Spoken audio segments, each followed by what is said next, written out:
Kita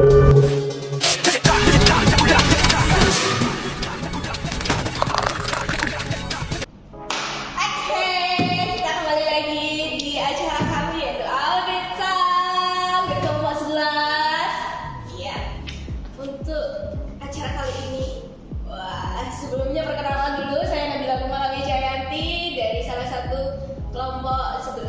Kita akan membahas tentang kasus-kasus Adit yang sedang tenar. Oke, nah untuk saat ini teman yang akan menemani saya duduk di sebelah sana, yaitu nama Hibari, umur 20 tahun, dengan posisi Direktur Utama KSPM yang loyal katanya. Dan ya, untuk notes-nya yaitu gemar membahas dan mengulik kasus atau berita terkini. Oke, agak ngeri ya. Jadi kita sambut aja untuk Hibari. Halo.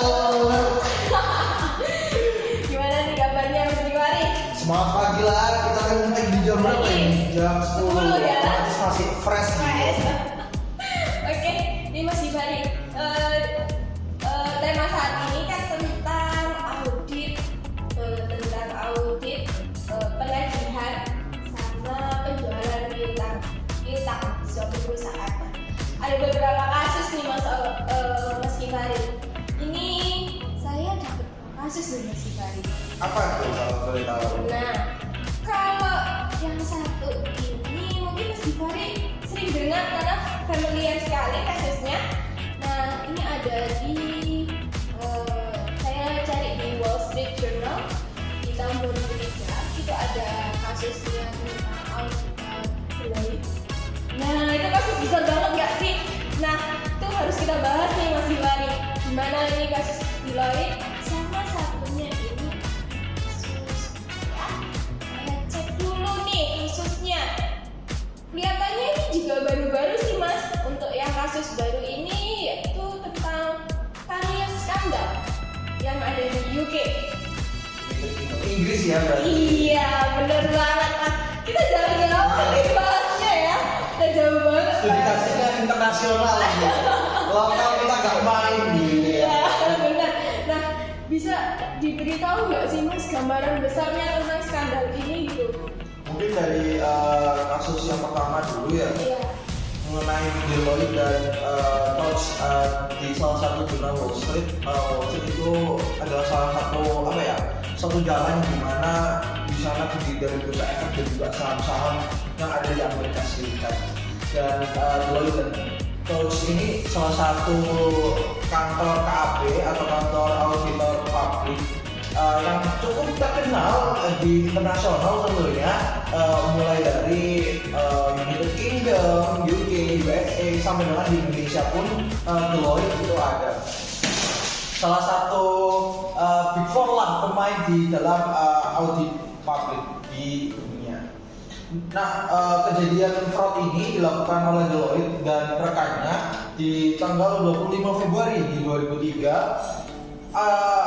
Deloitte ini mengungkapkan adanya WTP atau wajar tanpa pengecualian bersama afiliasinya dalam perusahaan di Belanda, di Amsterdam pada tahun 2001. Dan sebegitunya jauhnya Deloitte bebas dari corporate skandal yang begitu masif seperti halnya Enron yang kita ketahui juga salah satu auditor publik dari Big Four yang mendera Andersen Worldwide SC dan afiliasinya. Dan pada sanksinya itu melakukan 10 kali pembayaran ganti rugi terbesar dalam dunia audit publik itu sendiri. Dan yang tergugat sendiri adalah Deloitte yang menuntut itu adalah Bowman Accounting Report dan membayar sebesar 1,1 miliar US dollar. Besar sekali kalau di rupiah ini sekitar 15 lebih M ya kalau menurut sekarang gitu. Itu semua ya betul. Yang apa semua. Baik. Nah, tadi juga udah gambaran besar tentang Carlo skandal ya. Iya. Benar banget nih. Karena dua skandal ini, dua Iya. Jadi sangat menghebohkan dunia pastinya. Dan banyak para auditor ataupun dosen-dosen tentang auditing selalu membahas tentang Deloitte, kasus Enron, Deloitte, Enron. Kalau di Indonesia ada yang namanya Jiwasraya ya. Jiwasraya, Garuda, Oh. Waskita, masih banyak lah perusahaan-perusahaan yang di Indonesia yang apalagi mengakui pendapatan ya, pendapatan dan juga piutang itu juga salah satu skandal yang paling besar itu ada Garuda ya. Salah satu skandal di Indonesia yaitu pengakuan piutang sebagai pendapatan di tahun awal. Padahal mengenai perjanjian kerjasamanya itu 15 tahun. Jadi seharusnya pendapatan yang diakui selama 15 tahun Diakui di awal. di awal penerimaan. Berarti kelihatan labanya gede. Iya, otomatis kan para investor apalagi saham Garuda itu salah satu perusahaan yang sudah terdaftar di Bursa Efek kan ya. Otomatis menimbul kecurigaan lah terhadap investor maupun OJK maupun Bursa Efek. Mengapa kok pendapatan yang diperoleh oleh Garuda ini sangat besar, padahal di tahun sebelumnya itu cenderung kecil. Oke. Sekarang kita masuk ke pertanyaan nih Mas. Aku ada sedikit Pak. Boleh. Banyak sedikit sih, banyak banget pertanyaan tentang nih kasus-kasus yang heboh banget ya tentunya. Nah, dari dua kasus itu nih Mas, apa ada sih unsur inherent atau resiko inherent yang ada di dalam kasus ini? Padahal kan kita tahu nih bahwa kasus ini tuh kasus besar. Apakah sama dengan resiko inherent yang ada di Indonesia? Baik, risiko yang inherent sendiri pada kasus audit baik penjualan dan penagihan dapat mencakup 3 risiko nih. Apa aja sih 3 risiko itu? Yang pertama risiko kesalahan atau manipulasi dalam pencatatan transaksi penjualan yang dilakukan oleh Garuda tadi pada ilustrasinya. Yang kedua ada risiko ketidaktepatan ataupun kekurangan informasi ataupun misinformation yang diberikan oleh pelanggan terkait saldo piutang. Yang ketiga ada risiko pengabaian ataupun kelalaian dalam proses pemeriksaan dokumen pendukung seperti halnya faktur, kontrak, perjanjian penjualan, invoice dan lain-lain. Berarti yang salah ini bukan hanya satu pihak, bisa jadi ya Mas? Tentunya ada salah satu pihak pelanggan, penjual yang bisa terlibat lah mengenai kasus entah itu pemalsuan faktur, pemalsuan kontrak maupun invoice. Berarti nggak hanya dari sisi perusahaan aja, tapi juga sisi pembeli juga bisa, dari sisi auditing juga bisa membantu ya lebih tepatnya, karena dia yang tahu jalan dan alurnya bagaimana gitu. Nah, dari kedua kasus ini Mas, faktor-faktor yang mempengaruhi nih resiko klien atau resiko audit yang diterima nih. Oke. Kalau faktor-faktor apa aja sih yang dapat mempengaruhi risiko klien dan juga risiko audit yang diterima? Tentunya ada beberapa faktor-faktor yang terlibat dalam hal tersebut. Yang pertama, kompleksitas industri atau di mana klien beroperasi, misalnya apakah ada regulasi khusus yang harus dipatuhi. Biasanya regulasi ini contohkanlah pada perusahaan konsumer tentunya harus diawasi maupun perbankan ya harus diawasi oleh OJK, di mana OJK maupun Bank Indonesia itu adalah salah satu regulator dalam industri tersebut gitu. Yang kedua ada namanya kualitas manajemen internal. Nah mungkin teman-teman apalagi teman-teman semester 5 ya, di semester 3 kita belajar mengenai internal control ataupun pengaturan mengenai internal perusahaan. Begitu juga dengan audit perusahaan terkait dengan kontrol internal dan juga sistem penjualan dan penagihan serta pembelian piutang ataupun pemantauan piutang itu sendiri. Jadi kita ilustrasikan suatu perusahaan mempunyai sistem internalnya masing-masing terhadap pemantauan piutang, penagihan, penjualan dan lain-lain. Yang ketiga ada namanya tingkat integritas ataupun etika bisnis. Kita juga habis belajar ya Mbak di semester berapa etika bisnis? Semester 3 ya? Nah, semester 3 kita belajar mengenai etika bisnis dari manajemen perusahaan serta budaya organisasi secara keseluruhan. Memang ya, jadi kalau untuk masalah tentang penjualan ada lagi perusahaan. Karena memang itu tombaknya mereka untuk mencari investor lebih tepatnya. Nah, dari kedua kasus juga nih, jenis-jenis audit seperti apa nih mas yang bisa kita gunakan untuk biar tidak semua perusahaan itu bisa semua perusahaan bisa melihat ya kan bagaimana ada kesalahannya, terus investor juga bisa melihat ini benar atau tidak dari hasil audit itu, karena benar-benar krusial sekali, benar banget, karena dengan adanya penjualan, penagihan piutang itu benar-benar melihatkan posisi perusahaan saat ini ya mas ya. Jadi apa sih mas jenis-jenis audit yang bisa dipakai gitu, yang bisa digunakan? Oke, jadi audit sendiri yang bisa digunakan dalam transaksi penjualan maupun penagihan ini ada dua. Apa saja sih jenis audit tersebut? Yang pertama ada audit substantif, yang kedua ada namanya audit analitis. Audit substantif sendiri melibatkan pengujian detail langsung atas data transaksi individual, termasuk verifikasi saldo piutang dengan bukti eksternal seperti konfirmasi kepada pelanggan maupun buyer. Yang kedua ada audit analitis, menggunakan metode analisis komparatif untuk mengevaluasi tren historis rasio keuangan, benchmarking, perkiraan statistik lainnya guna mendeteksi ketidaksesuaian pada pola mencurigakan dalam penjualan dan piutang. Biasanya sendiri untuk substantif, auditor ini melakukan konfirmasi kepada siapa? Of course, konfirmasi kepada buyer. Apakah transaksi yang dilakukan oleh pihak yang diaudit dengan pelanggan itu benar-benar terjadi transaksinya, entah itu melakukan penjualan maupun piutang. Berarti langsung terjun ya mas ya, terjun ke lapangan, terjun ke buyer untuk menanyakan bagaimana proses untuk penagihan dan penjualan tersebut. Nah, biasanya juga auditor tidak konfirmasi kepada semua buyer.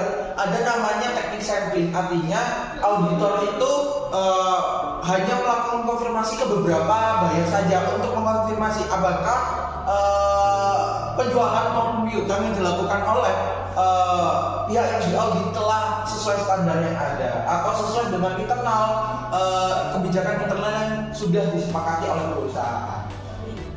Oke nih bagi para calon investor bisa nih, mungkin ada perusahaan yang mau merekrut Mas Robi, bisa banget karena dia bisa baca laporan keuangan nih Pak.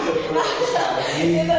Dan kita lanjut dulu ya Mas. Boleh. Ada banyak sekali nih pertanyaan yang saya siapkan untuk Mas Robi tentang dua kasus ini. Karena kasus ini memang sangat menarik untuk dikulik lebih tepatnya ya. Karena banyak orang juga yang simpang siur bahwa Deloitte ini hanya kasus fiktif ternyata Mas. Gitu. Ada yang bilang bahwa Deloitte adalah kasus fiktif dan ada juga yang bilang memang ini benar terjadi. Jadi kita harus benar-benar mengulik nih apa kasus kedua tersebut itu berhubungan atau tidak, merugikan orang lain atau tidak pastinya ya. Nah untuk pertanyaan selanjutnya nih Mas, bagaimana sih Mas cara mencegah agar perusahaan itu tidak melakukan hal tersebut gitu?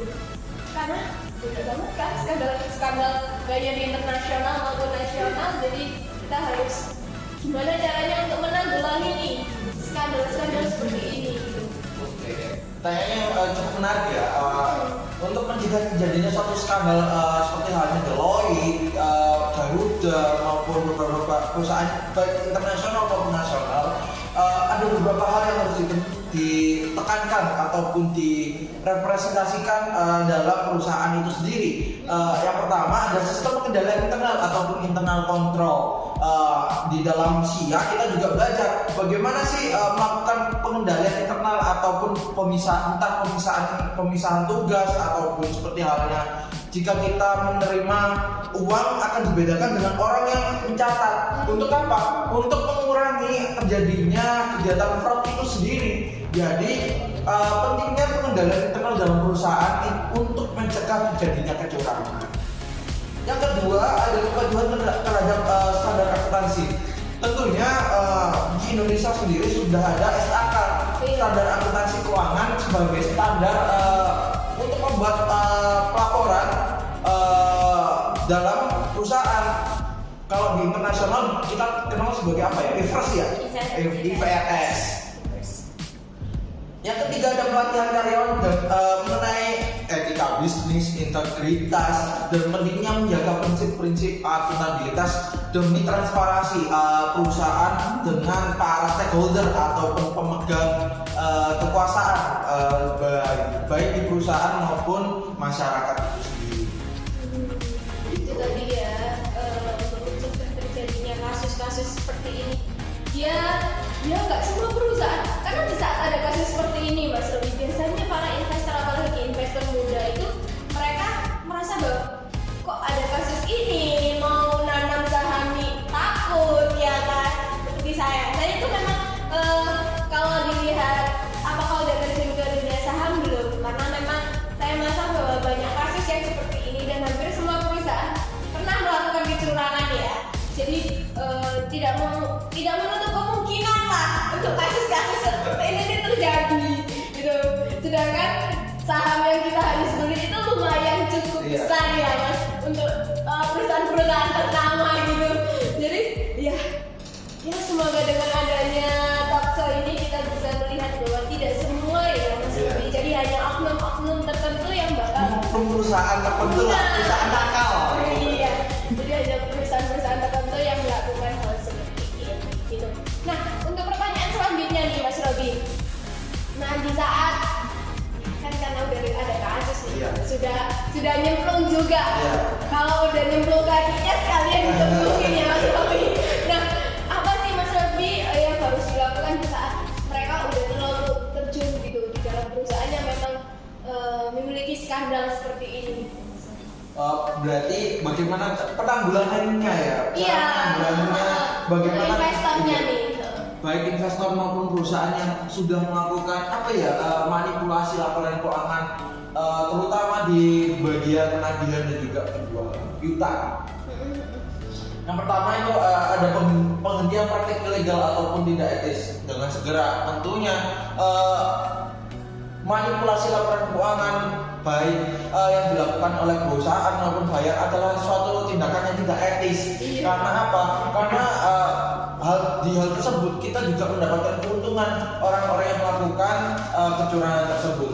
Dan sebaiknya seluruhnya hal tersebut adalah tindakan pidana dan dapat dipenjarakan.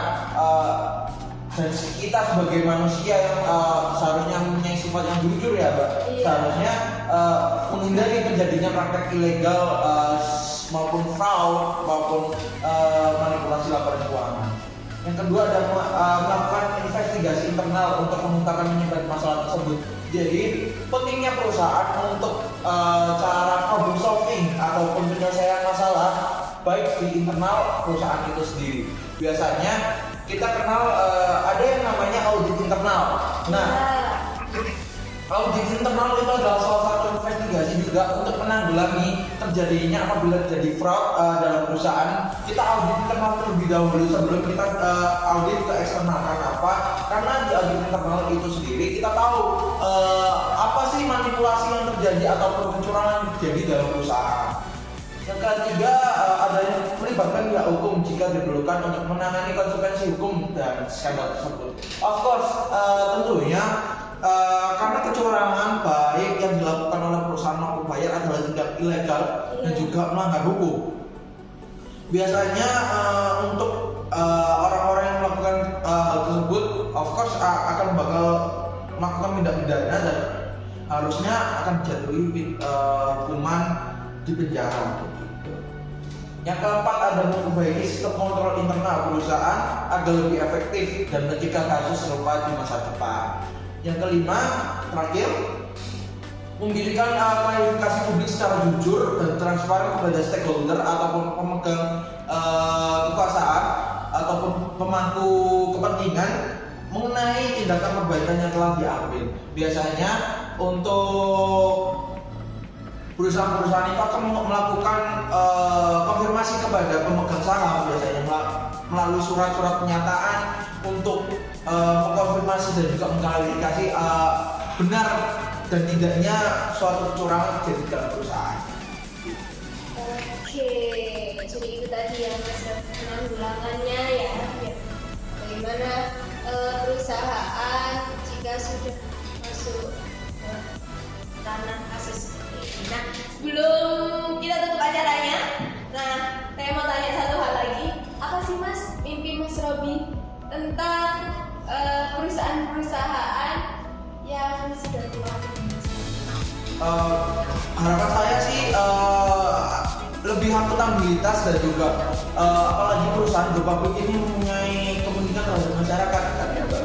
Otomatis dari sisi auditnya sendiri harus komprehensif, dilakukan benar-benar apa yang menjadi disclosure ataupun diungkapkan oleh audit itu sendiri mengenai bagaimana dimulai dari yang kita bahas penjualan dan juga piutang dan juga akun-akun akuntansi maupun akun-akun lainnya begitu diungkapkan secara gamblang baik oleh perusahaan maupun auditor. Oke, itu tadi close closing dari Mas Givari. Tepuk tangan dulu dong.